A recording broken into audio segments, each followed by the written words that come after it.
What's going on, everybody? Welcome to the Rec Nation.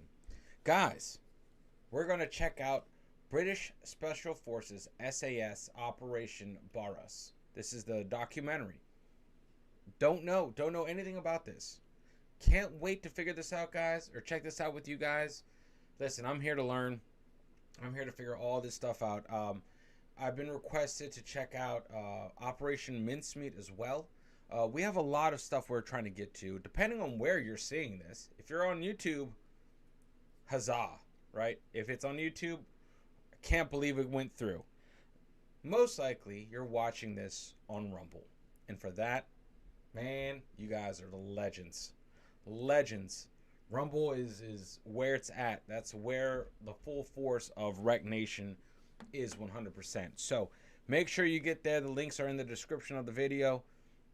It's free and it's good, and it allows us to be a little bit more free over there. Especially, I don't have to walk on eggshells on what I say. So I appreciate it. Anyway, it's not about me. It's about this. Let's check this out. Never heard. I'm super interested in this. So without any further ado, this is actually sort of giving me a headache. I thought it'd be cool. Like the little lights are green. They don't look green. So we're just going to go white. There you go. There you go. Check that out. Much better. I like it. All right, here we go. 3, 2, 1. Let's check this out. 100%. Testing. That's annoying. Stand by. See, let me make sure my volume. You know, you would think I'd have all this set up, and I usually do have it set up, ready to go per reaction. But every time I go to use the recording software, what happens is my audio resets. And that's just infuriating, because then if I'm not on top of it, guess what? There you go. That would have been very frustrating. So now that we're accustomed to the new level of audio, adjust your volume down a little bit. And now let's get into this. Ready? 3, 2, 1, let's go, guys.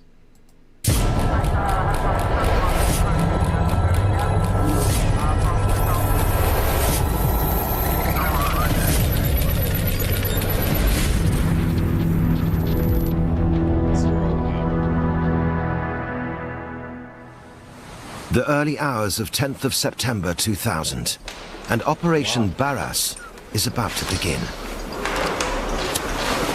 Commandos from Britain's elite fighting force, the SAS, are preparing to engage in one of the boldest rescue missions in modern history. A mission so dangerous that in the coming hour, these soldiers expect severe casualties.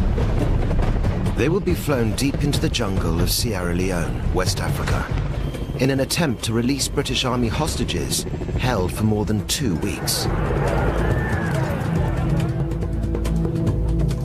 The hostage takers are known as the West Side Boys, a gang of notorious killers who are well armed and ruthless. What happens as the rescue attempt unfolds has always been a closely guarded secret. Now, the story of the SAS's mission and the terrible days of captivity endured by the hostages is told on television for the first time by the people who are there. For one of the hostages, it is a story of survival in a living hell. I made up my mind that whatever pains these people might inflict, if I'm going to die, then I must accept it as a soldier. And that was what kept me alive. Terrible, really.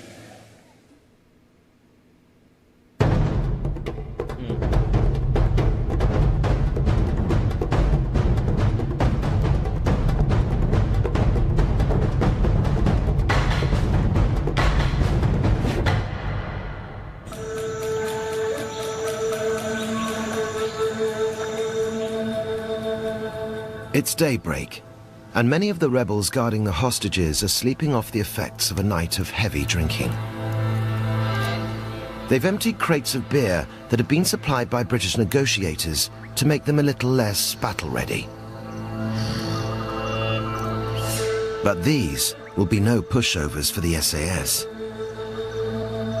The gang is armed with everything from AK-47s to anti-aircraft artillery. and many are hardened ex-soldiers, conditioned by countless atrocities against men, women, and children.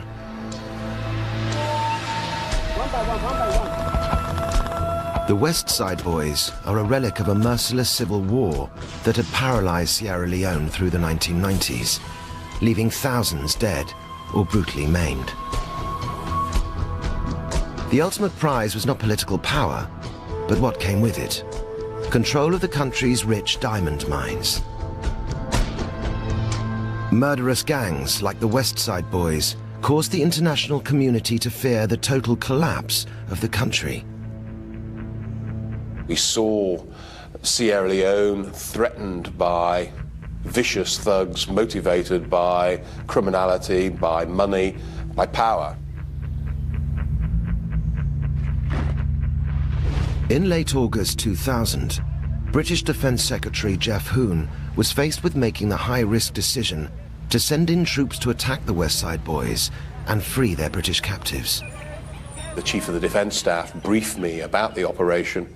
He could not rule out British deaths, and it was a difficult judgment in the light of that advice as to whether or not we should go ahead.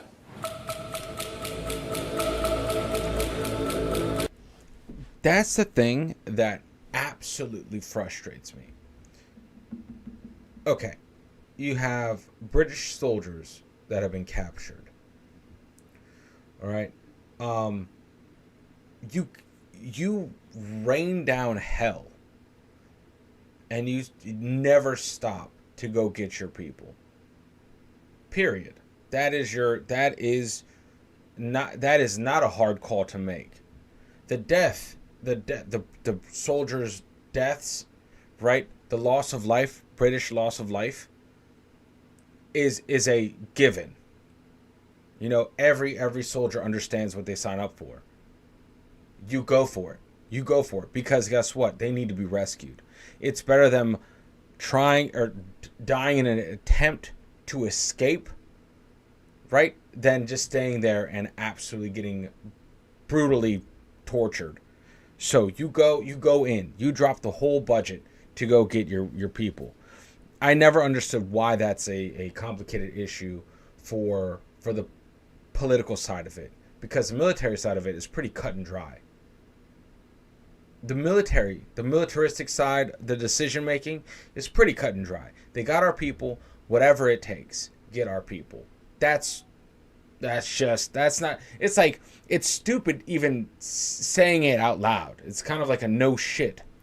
You got to do it. You know, people will get hurt, people will die. Yeah, but we're going to rescue our own. That is a mission worth sacrificing yourself for. Everyone signed on that dotted line to do this. So, politics, I can't state that enough. People that reside in air-conditioned offices, these leather seats, books all around them, haven't spent a day out there in reality. They're like, oh, but what about the cost of human life? Man, are you shitting me? I'm not going to rant too much.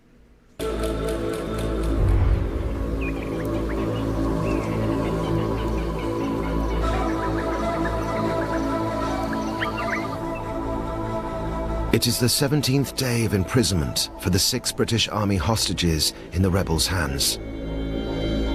If it is a day like any other, then these men of the 1st Battalion, Royal Irish Regiment, could face a severe beating or a mock execution. Their commanding officer is Major Alan Marshall. It was his decision that led to their capture, and only his ingenuity and quick thinking that has kept his men alive throughout the worst of their ordeal.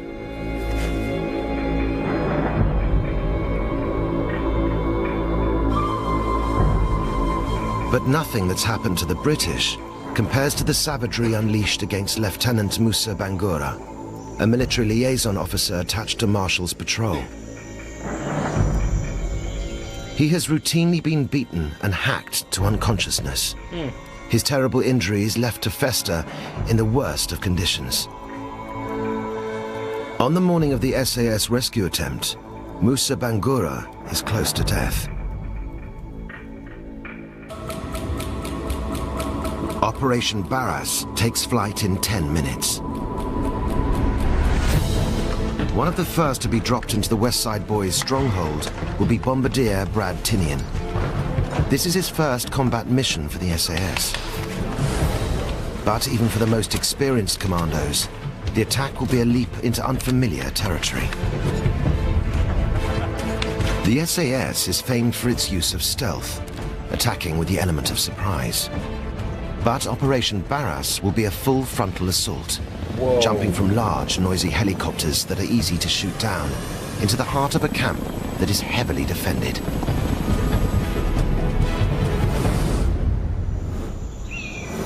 Wait a minute. Okay, so, yeah, what? Usually special operators get sent prior to major military movements. So for them to, because, now hear me out, guys. Remember, I don't know too much about the SAS, and you guys are the ones enlightening me on this path, but the SAS are not a massive contingent of the British Army. Correct? They're a special hand-selected few. For them to just throw their special operations group as in a frontal assault, that's crazy. Because that doesn't... I just don't see a group like that being used that way. That's odd. Do they have different jurisdiction? Are they controlled by different orders? Like, for us, the president of the United States can send Marines wherever he wants to, pretty much. And on top of that, I guess he is direct commander-in-chief of special operations, like Delta. I guess you could say Delta Force could be sent out by executive order. But Marines for sure. So this is interesting to see their use of special operators in this way, more as a sledgehammer instead of a scalpel. That's interesting. The SAS mission is the climax to a chain of events that began 17 days earlier. A routine convoy of 3 British Army Land Rovers was returning to base near Freetown, the capital of Sierra Leone. The patrol consisted of 12 soldiers, 11 British, and Musa Bangura, then a lieutenant in the Sierra Leone Army. We've been together for over 2-3 months, so I know most of them. I know Major Alan Marshall, Captain Laverty. In fact, Captain Laverty was my counterpart. He was the appointed liaison officer.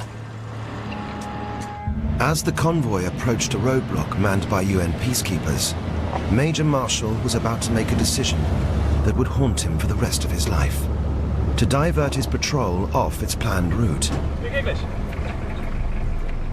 Major Alan Marshall spoke with the commander. We were still in our vehicles. After about 2 minutes, he came back into his own vehicle and we diverted. Marshall and most of his patrol still serve in the British Army and are unable to speak publicly. However, the story of what happened next has been pieced together with the eyewitness accounts of Musa Bangura and another key player, Lieutenant Colonel Simon Fordham, who was then Marshall's commanding officer. His liaison with the Jordanians was valid. He did that for perfectly proper, viable military reasons. And whatever Alan did and does as a military officer, he does because he perceives that to be the correct course of duty. There's no question of any map reading error. There's no question of not knowing what he was doing. The British patrol had entered a territory known as the Okra Hills. Musa Bangura knew immediately that they were gambling with their lives in a place where extreme violence had become a way of life. Musa had good reason to be fearful. Years earlier, he had witnessed a failed mutiny in the Sierra Leone army. The rebellious soldiers were thrown out, but many had ganged together, eventually calling themselves the West Side Boys. They were united by a common grudge, especially against serving military officers. I started asking Captain Laverty, can he call the OC and ask him, say I'm concerned, where is he taking us? This area is a West Side Boys infested area. If they see us, they will definitely open fire without even asking.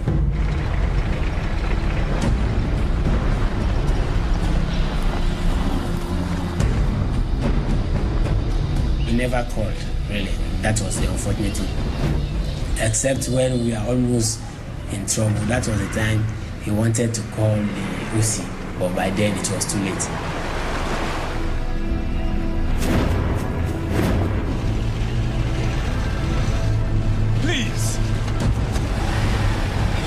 Sorry, thank you, right ahead.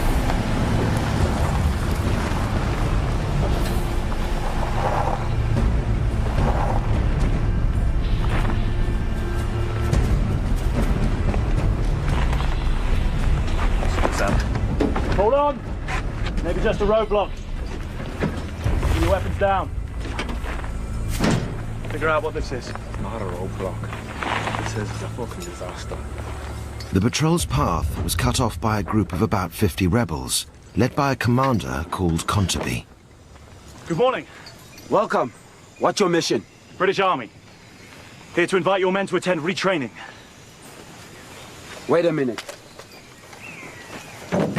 Even by the horrific standards of the West Side Boys, Contaby was violent and unpredictable. Okay. Nah, man. You come without permission. No. We're here to make you an offer. To offer your men the chance to retrain You're here to take my men away. No. This is a humanitarian mission. We need to report on the well-being of the villagers here. We are very well. Thank you. And who the fuck are you? My name is Major Marshall. We've been on patrol up to the Jordanian UN post in Masiaka. Why not stay on the highway? All this West Side territory. We have a responsibility. It's your responsibility to do as you're told. You shoot, you all die. Corporal! We have a 50 caliber weapon, big weapon. And one of the soldiers really wanted to open fire. I saw the OC giving him instructions. I think that made him not to shoot. But he really wanted to shoot. He was brave. Order your men to hand over all weapons. Now. We can't do that, I'm afraid. In the interest of safety, I'm going to ask my men to put down their weapons. They cannot surrender them.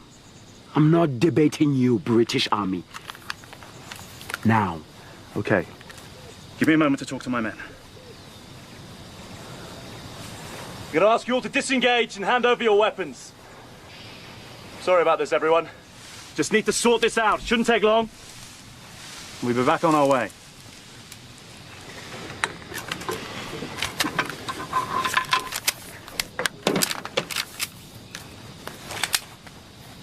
Here.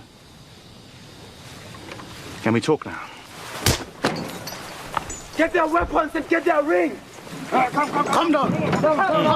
They were now searching these vehicles, ripping them off with radios, weapons, ration, everything. I was an enemy to them because I took these British guys into their camp. So to them, I'm a traitor. So they can treat me worse than these guys, and that was what they did. Contaby had first met Musa Bangura when they trained together in the Sierra Leone army. Now he was about to renew their acquaintance in the most brutal way imaginable. Bro. They came to our own vehicle where I was, and they found me. It was like they found riches from nowhere. Lieutenant Bangura, so you brought the British here to attack us? No, I didn't. They did not ask me anything, and I did not tell them anything. There was no way I could talk. Everybody was having his own taste of me. Man. Somebody brought the razor blade, just tear off my back, and my face, scratch, everything. I was dripping in blood. They are not listening, or they are not ready to listen to you. They were shouting. You can't say anything to them. The British patrol was taken across a wide river to Gaberi Bana, once a peaceful village, but now a West Side Boys stronghold. After standing for hours in the hot afternoon sun, the hostages had their first encounter with the rebels' leader, Brigadier Fode Kale. He was an ex-army corporal and a notorious torturer and murderer. Who's the commanding officer? Oh, yeah. What's your name? Who the hell did this? Get your fucking hands off! Whoa, whoa, okay. Turn around. Relax, will you? Relax. Name? Major Alan Marshall, 1st Battalion Royal Irish Regiment. And you are?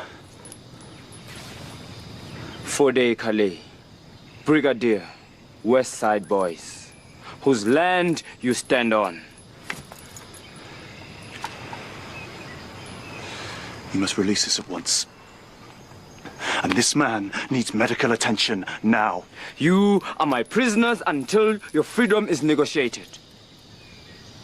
Lock them up. What's the job? Find a place for him. My question is, did they not get the rundown of how this place operated? Granted, you know, I understand it's hard to look at these without using hindsight. 'Cause it's unfair to judge this situation without hindsight, or it's unfair to judge this situation with hindsight and what anyone else would have done. Right? It's impossible. But man, you gotta be on high alert, dude. Like, Africa, I feel like swings every day in some of these regions between warlords, factions, drug lords, whatever it is. You know, you have to be in the know, and you just don't go off the beaten path unless you have a strong enough unit to go down those beaten paths and well plugged in. The communication is well established with your forward operating base or your base for air support, tracking, all that stuff.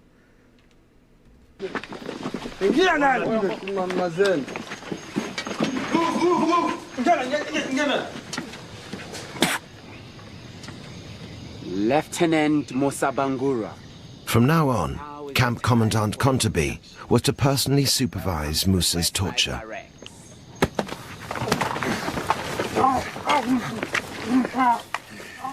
He said he's going to introduce me to the camp. They tied me up, my hands behind my back with my feet, and they dragged me out.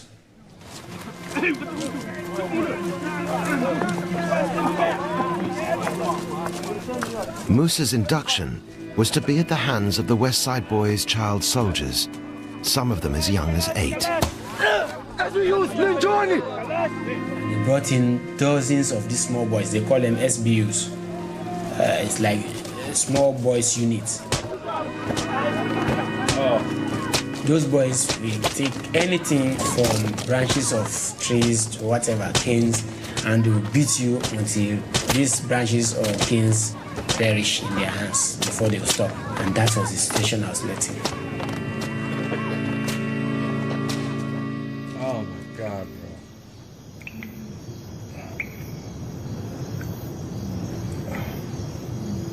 Musa regained consciousness in a so-called dungeon. In reality, one of the camp's latrine pits. I was kept there for the rest of my stay in West Side Boys. For me, the dungeon is my own accommodation, it's my room, my everything.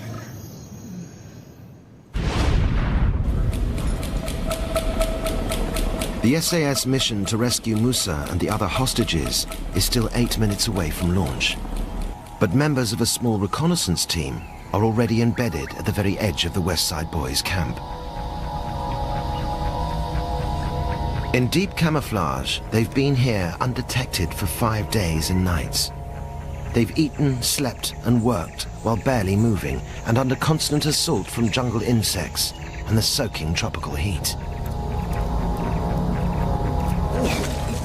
Looks great. Sierra Green Alpha, all quiet. Everybody's sleeping off the effects of the hooch. Roger that. Same here. Sierra Green Beta. All clear around the target. Over. The SAS observers have witnessed firsthand some of the abuse endured by the hostages, but have had to remain hidden, unable to intervene. But right now, the SAS rescuers are preparing to board their Chinooks for the short journey to the West Side Boys camp. One way or another, the hostages' ordeal will end within the coming hour. So it did have forward operators. Throughout their long days of captivity, the British hostages have been trapped in a brutal game of Russian roulette with rebels whose violent behavior was fueled by drink and drugs. But the target for their most savage abuse was always Musa Bangura. You know, I was having so much pain that at some point I never felt any pain. Even when they were beating me, I would not feel pain because it's like my body became immune to the beatings and all these terrible things that were happening to me. And these guys would come in the morning, afternoon, or whenever, drag me out of this pit, give me thorough beatings, and threw me inside the pit again.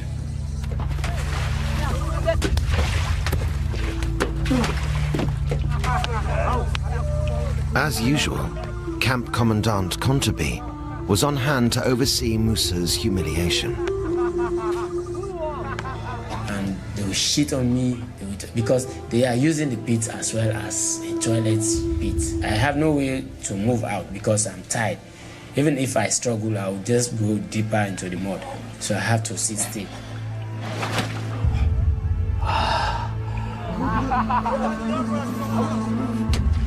After the shit, some of them will come, oh look, you all dirty, let's come and clean it. And then 4 or 5 of them will stand on top of the pit and they'll start to urinate on my head so that the shit will drain off, you know. And unfortunately, that is my accommodation. My food was also in that place. I have to drink some of the mud. Oh. And it's terrible. It's just too bad. It's just terrible. No, I never knew I was going to come out alive in that situation. I never knew that. As the days passed, Kontabi's mood was becoming increasingly volatile. It would lead to one of the most dangerous moments of the British hostages' captivity. Kontabi was one of several commanders vying with Fode Calais for control of the West Side Boys. The presence of the British captives gave him a chance to exercise his growing power.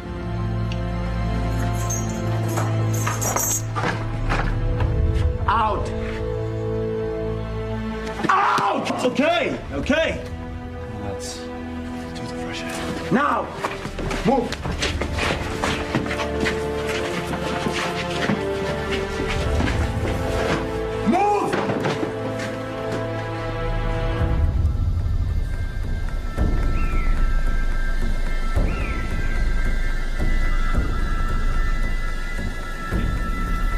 Good morning, Brigadier. Why did you speak? Who gave you permission?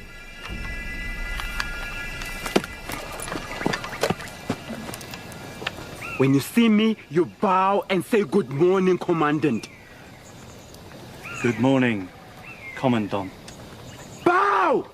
Bow to me like the British bow to Idi Amin.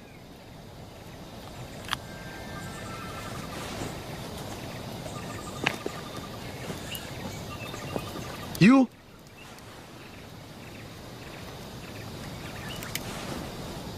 Good morning, Commandant. These people were fueled with drink and drugs, and also fueled with the adrenaline and the agitation of the situation that they'd got. And so, on the one hand, they would be perfectly plausible, and then, you know, a couple of minutes later, they would be completely off the wall. On your knees.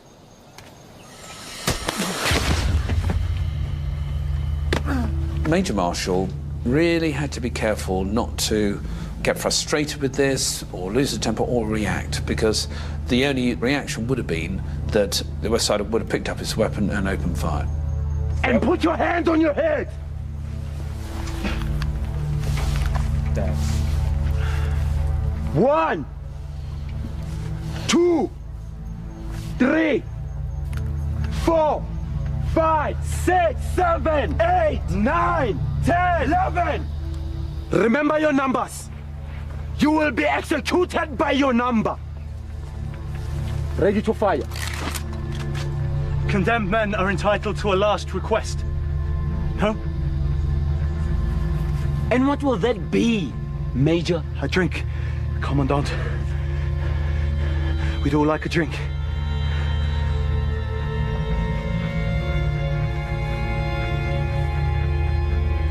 Why not? Go and bring enough for everyone.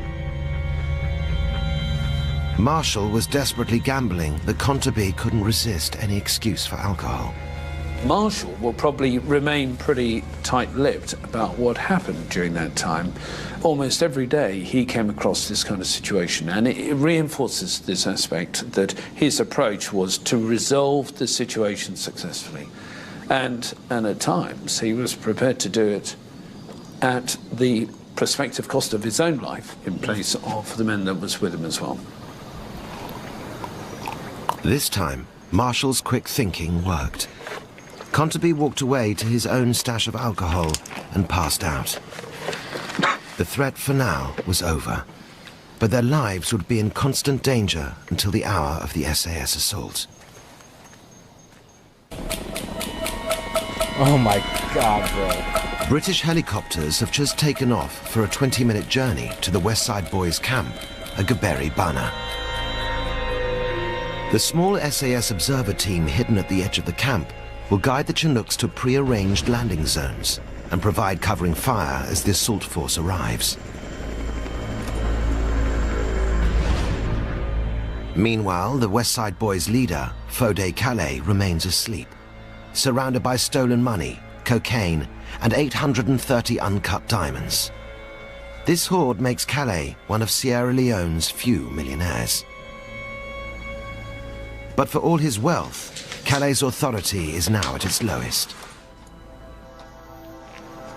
Many of the rebels intend to defy him and hold on to the captives to extract a higher price from British negotiators.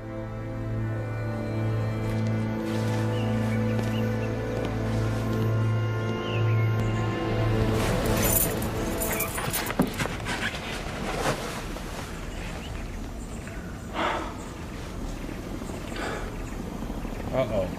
You know, it's about to start going down.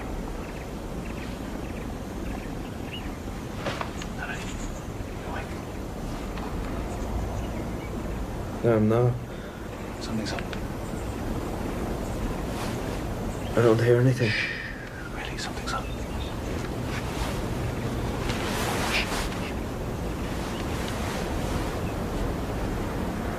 Listen.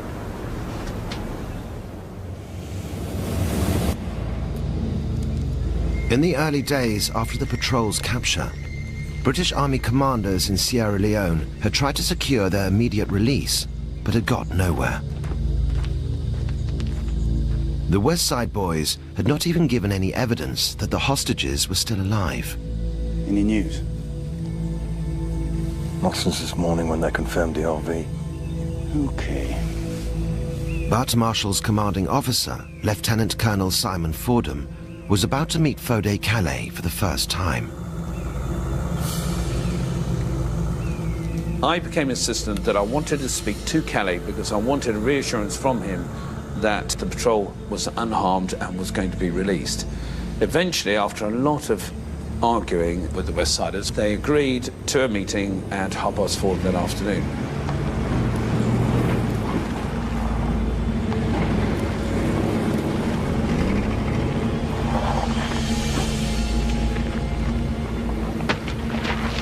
The key tenet for me on that second day was that we wanted proof of life, and that from every meeting from then on we would demand this, and we would demand an assurance that the patrol was not being harmed in any way and they were to be treated properly.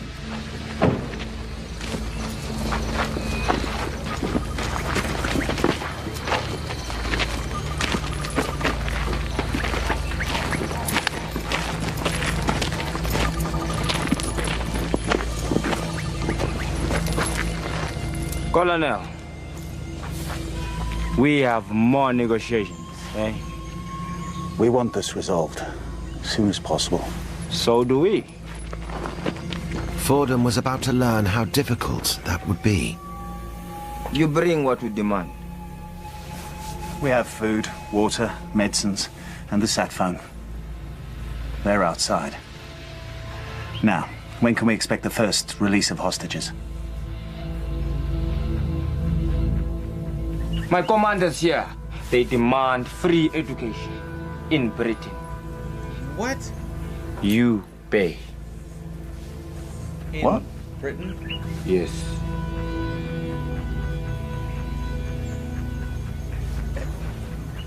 Any idea what it is you'd like to study? You pass on our demand. I'll alert the University of London. I was particularly concerned about was that the patrol was going to be shot and killed out of hand. And it would either be as a deliberate act that Kelly would do because he just couldn't handle the situation, or that the anarchy in this group will get out of control, especially at night, and an accident could happen or things could get out of control and the patrol would get hurt. So it was very important that we got the patrol and got these soldiers out of this situation as quickly as possible. Now, let me talk to Captain Laverty. I want to see how my men are being treated. They are soldiers, Colonel. They are treated as soldiers. It was quite clear to me that we were going to have to mount a rescue operation. We might get somewhere with the negotiations, and if we were, it would have to be quick. And that's really the premise upon which we then went on. Oi! You stay there! Stay there! Hello, Captain. You tell me how you all are. We're all being treated well, sir. Including Lieutenant Bangura. You tell everyone we're going to resolve this very soon.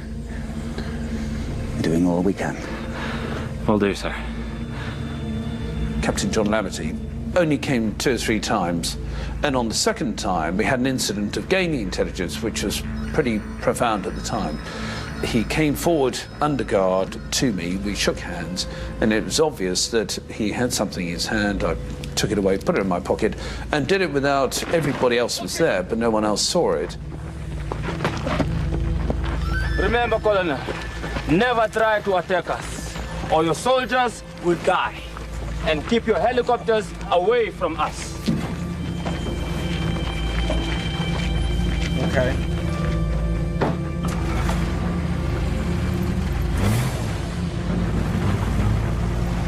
Oh my god, that must be so hard. That must be so hard to be that close to one of your soldiers and watch him go back. Like that's just not natural. That you must fight every urge in your body to just kill all of them. Whatever. Oh man. Maybe that's why. Maybe that's why I wouldn't be good in this situation at all. I would just be like, whew, unleash absolute hell. But yeah, that's just me. I don't think I would lead with tact at all. I would lead with emotion, which is the worst way to lead. Very, very dangerous.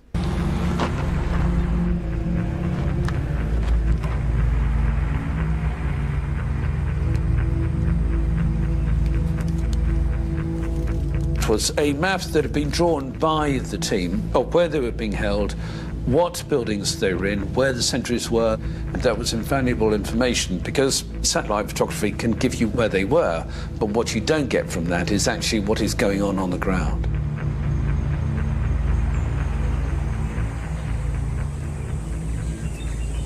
A day later, 5 hostages were released.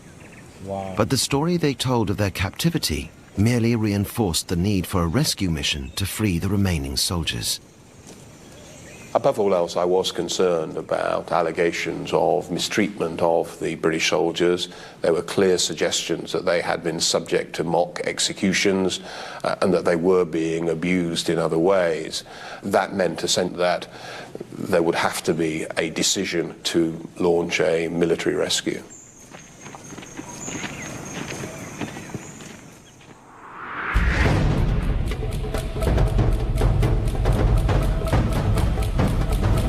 That military rescue mission by the SAS assault force is now within visual range of its target. Brad Tinian will be in one of the 6-man rescue teams whose task it is to reach the hostages before the West Side Boys can kill them. Oi! About 6 minutes out. You ready? Think so? Gotta get in there. No, don't grip the rest of us.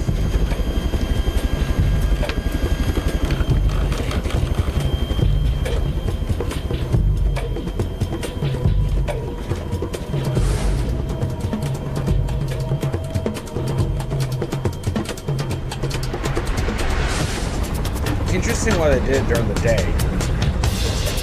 and not at night. But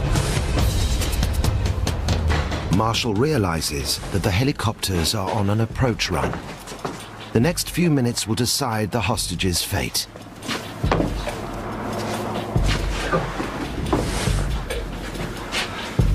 Listen up, lads. We need to be ready to move at a moment's notice. Whatever belongings you've got left, pack them now. I have time later. All right, boys, you heard him. Okay, let's go.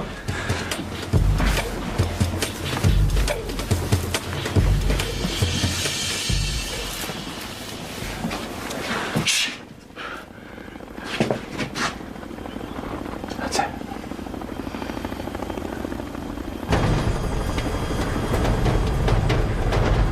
Sierra Green Alpha, Sierra 1. All clear at LZ1. Sierra 2, all Clear at LZ2, over. Sierra 1, roger that, Green Alpha. Lima Zulu 1 clear. After 5 days in hiding, the SAS observers now get their first chance to go on the offensive. They move to forward positions to guard against any attempt by the West Side Boys to kill the hostages before the rescue team can reach them. As the Chinooks get closer, Musa Bangura is being guarded outside Calais' house. The sounds of the helicopters will gradually increase until when they heard it, they all stopped talking and ran to Kali's house. Knock, knock, knock. They knocked on the door. We fired helicopters. It's like people want to attack us. And all of a sudden, Kali woke up. He ran outside. He tried to call his commanders, but by then it was too late.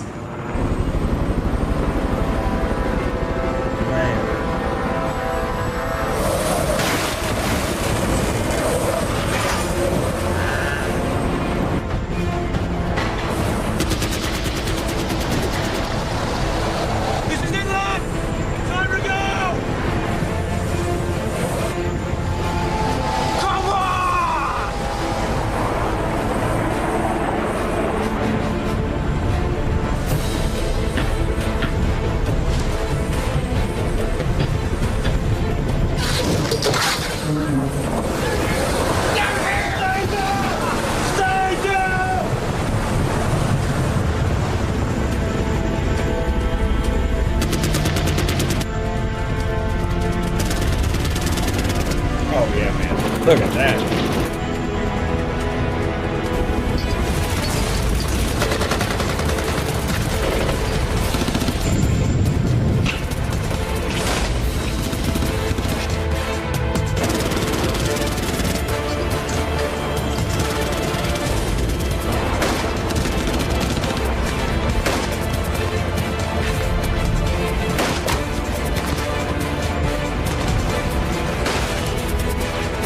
Brad Tinian is hit by a single round.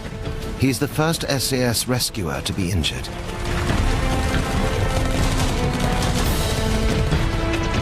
Man, come on, dude.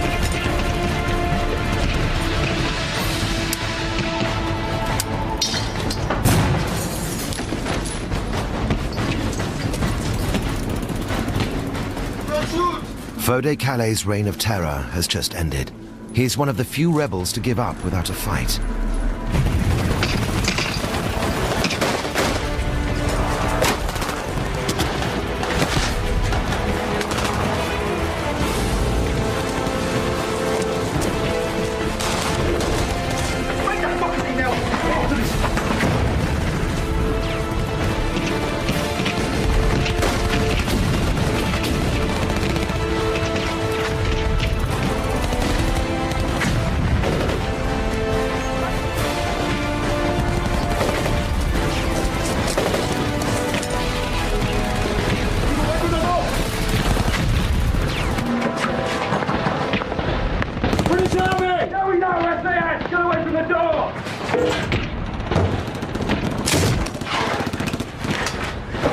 Everyone here?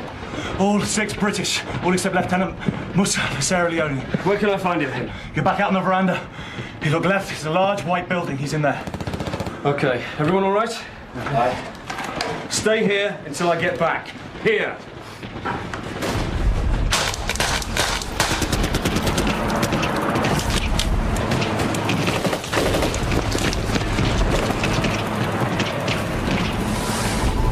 The end game is about to play out for Konteby. He is recognized by the SAS commando who'd acted as a bodyguard during earlier hostage negotiations.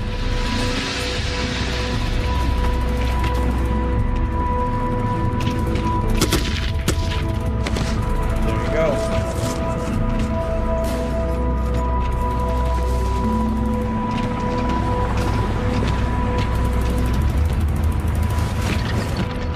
"50 meters away, Musa is trapped under wreckage as Calais' house collapses during the attack. I was there until when I heard voices calling my name, Musa, Musa. Musa! Musa! That time I recognized that these are British voices. Don't move! If you move, I shoot! I said, oh, don't shoot, it's Musa.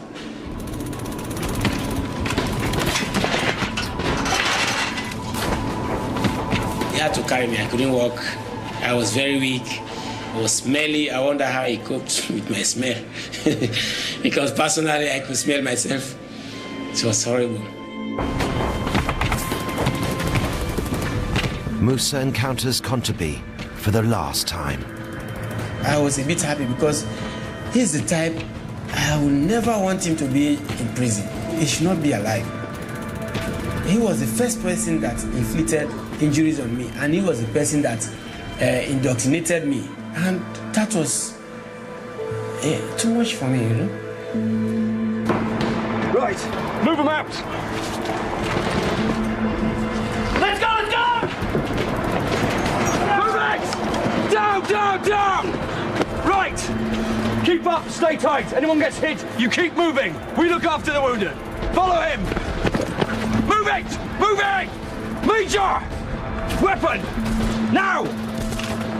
Move it! Go, let's go! Let's move out, go!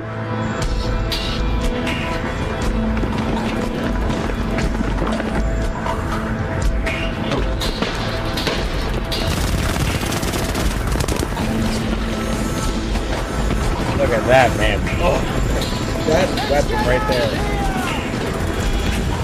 It's a beautiful thing. That cannon right there on that chopper.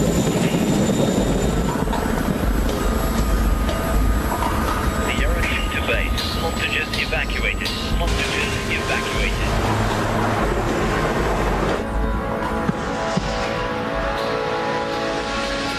Wow.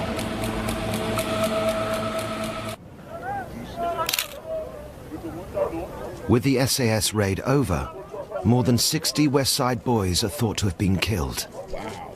Many of the others have been captured, including their leader, Fode Calais.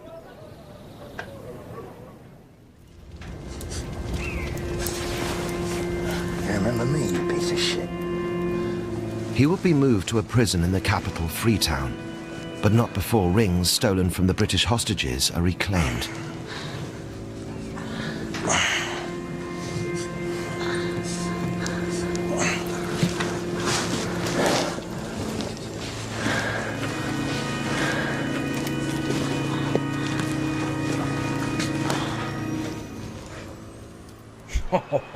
Many of the rebels captured that day have since been released. One in particular has not. My name is Fode Calais. I'm one of the West Side commander. This is the first time Calais has been interviewed since his capture on the 10th of September 2000. Some of my men arrested the British soldier, not me. But you knew about it? Yes. Later on, they brought them out to me. Then they will be to me for some time. Then I will release about 6. And then the balance remain on the camp until they attack us. Calais is serving a 50-year prison sentence for his part in the hostage crisis.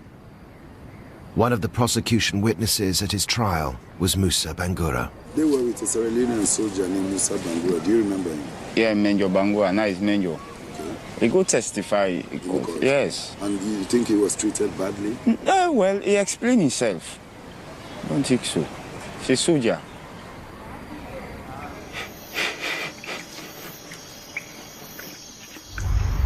This is war. Without war, this will not be happening. So we are all saying, let bygone be bygone. The war is over. And this will not happen again. Let us bygone be bygone. I've said it a long time. You see?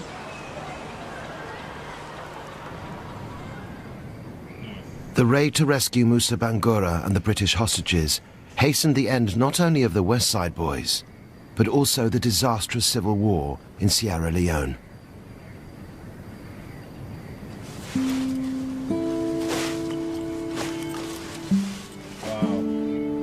If we are not for Operation Barras, maybe we should have been in the same situation as we were 5 or 6 years ago. Because the West Side Boys have grown to so much strength that it's very difficult for any local force to defeat them. The country was in a dire state, and people were reeling from the internal strife. So here was actually a dramatic situation that had been resolved, and had been resolved successfully, and a lot of the people in Sierra Leone saw the positive nature of that. It was a blessing in disguise. I was, and I am still personally happy because directly or indirectly, I'm responsible for bringing peace to this country.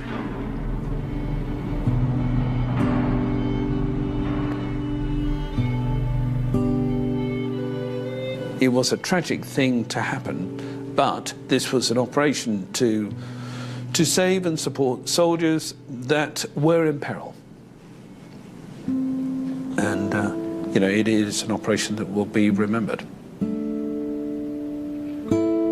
Yeah.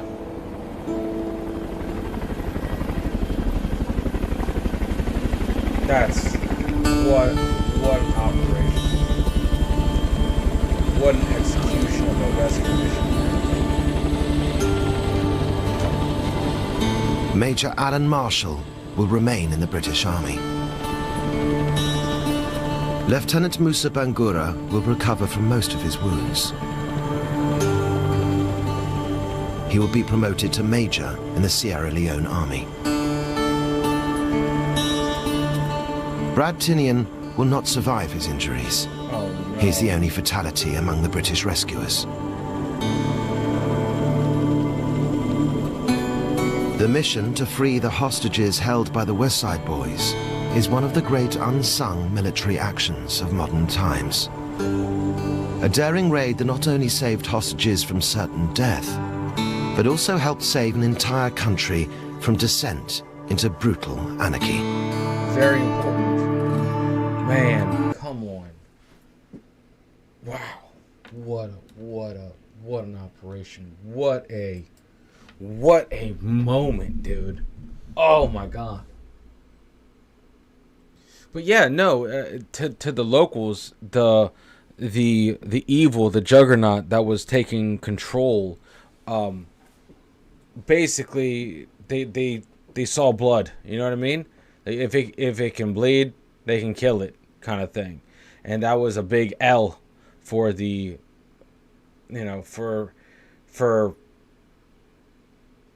for them, and just an absolutely amazing operation, and how it was conducted and how rapidly in and out.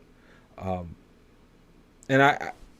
it's crazy to know that the SAS were there as recon as well. That's so basically, as soon as they got captured, SAS were basically there in the woods, just waiting, just coordinating with the assault team, the rescue team.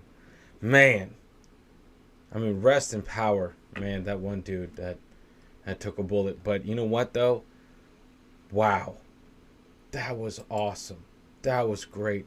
Guys, you know, let me know. I mean, after this, I think we're going to get to Operation Mincemeat. And more like this. There's going to be a lot more of these type videos. And I'm excited for that. I'm excited for that. I know we've checked out primarily like SAS rescues. We're going to get to others as well, you know. We're going to get to others. We got to spread it out as well, guys. 100%. There's a lot of stuff we got to cover, you know. Stuff that's probably known to you but unknown to me. That's a lot. But there's a lot of different of these clandestine missions, and I feel like every day more and more getting unclassified. So I can't wait to get to all of those across the board, wherever they may come from. Anyway, guys, much love. Make sure you unplug, do something legendary. Keep the comments coming. I don't know where you guys are seeing this video. Who knows? Even though we watched it on YouTube, that doesn't necessarily mean it's going to be up on YouTube, because YouTube is a freaking whack right now. It's freaking whack. Make sure you tell your friends, family, loved ones, hated ones about our journey over on Rumble. It is free. That's where you'll see a lot more movement as YouTube is basically forcing our hand that way. Much love, guys. I'll see you in the next video. Later.